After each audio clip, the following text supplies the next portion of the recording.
eh, untuk jadi seperti Ahmad dan Kamil susah nggak nih? Iya. Eh, Dibilang susah, bisa susah, tapi kalau kita mau insya Allah bisa mudah. Jadi yang paling penting itu dalam mendidik anak kecil ini adalah butuh ketulusan dan kesungguhan, Ustaz. Yeah. Jadi kalau kita tulus dan bersungguh-sungguh, insya Allah sesulit apapun kita anak itu dalam belajar, insya Allah bisa. Mungkin Ustadz bisa melihat kasus hebatnya anak kita Fajar dan Najah dalam kondisi yang dia lumpuh otak. Betul. Tapi karena ketulusan dan kesungguhan orang tuanya dalam mendidik, alhamdulillah orang seperti itu saja lumpuh otak, lumpuh tangan dan kaki bisa hafal Al-Quran 30 juz. Iya. Iya, benar juga ya. Apalagi kita yang normal-normal Ustaz ya. Iya. Ya, kalau misalnya ini sebenarnya kalau bicara masalah konsep yang Buya pakai ke mereka berdua, ini konsepnya yang wah atau memang ketemu sama anak yang pas aja atau gimana tuh? Memang di sini pertama kalau konsep saya katakan hanya sederhana tadi, asal tulus dan bersungguh-sungguh, telaten, gurunya mendidik, insya Allah bisa. Yang kedua anaknya, tapi anak pun juga ada juga Ustaz. Kami punya pengalaman mendidik santri yang tadinya awalnya anak itu sangat sulit sekali untuk banyak mainnya, kemudian satu hari aja nggak bisa dapat satu baris, bukan satu hari loh, satu baris aja nggak bisa. Cuma dengan ketelatenan, kesabaran dari sang guru, alhamdulillah bisa juga. Dan akhirnya dalam waktu 2 tahun selesai juga tuh hafal 30 juz. Jadi memang anak ini juga banyak orang mengatakan anaknya susah. Tapi kalau memang kita bisa kondisikan anak itu insya Allah bisa.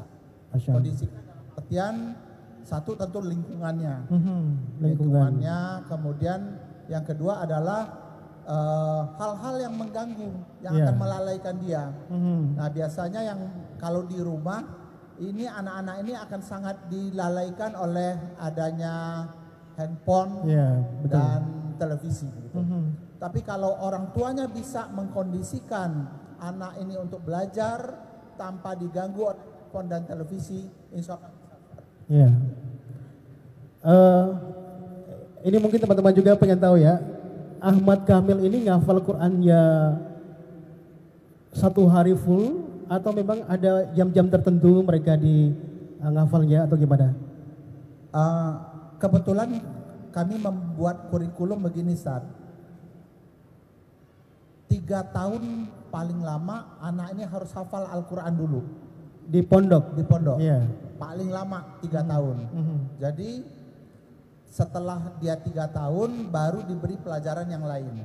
Jadi 3 tahun pertama itu mereka hanya belajar Al-Quran, Tauhid, ibadah, akhlak, dan bahasa Arab. Hanya 5 itu saja. Baru setelah 3 tahun selesai mereka menghafal Al-Quran, baru diberi pelajaran yang lain, pelajaran hadis, bahasa Inggris, dan pelajaran umum. Gitu Ustaz. Berarti anak-anak yang memiliki kemampuan seperti Kamil dan Ahmad ini di pondok juga banyak gitu? Alhamdulillah adik-adiknya atau temannya Ahmad Kamil ada yang memang bisa seperti mereka juga. Dan bahkan kami sekarang ini menetapkan standarnya. Standar kami itu adalah hafal Al-Quran itu di samping mungkin lancar hafalannya adalah dia harus bisa menghafal ini ayat berapa, terjemahannya apa. Masya Allah. Dia harus standarnya ayat berapa. Kalau halaman memang tidak harus, walaupun nanti pada kenyataannya kalau anak ini terbiasa menghafal nomor ayat dan memurojaah, halaman itu otomatis hafal dengan sendirinya. Halaman, baris itu otomatis. Yang penting anak ini kita didik, dia bisa menghafal nomor ayat. Ya. Karena nomor ayat ini penting bagi kami. Ya, umpamanya kita bicara surah Al-Baqarah ayat berapa? Di ayat berapa? Surah apa? Ayat berapa itu harus tahu. Kemudian yang kedua adalah artinya apa? Jadi alhamdulillah Ahmad Kamil ini sekarang dia sudah juga menghafal terjemah Al-Quran 30 juz, dan sekarang dia sedang proses menghafal terjemah Al-Quran dalam bahasa Inggris. Masya Allah. Dalam bahasa Inggris, kalau Kamil sekarang alhamdulillah kurang dari 2 bulan, alhamdulillah dia sudah menyelesaikan 10 juz.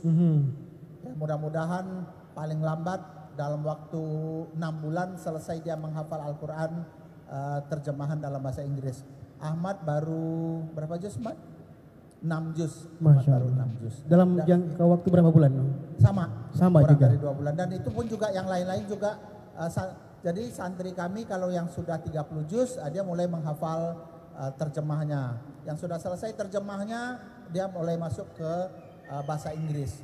Insya Allah tahun depan programnya adalah menghafal terjemah Al-Quran dalam bahasa Mandarin.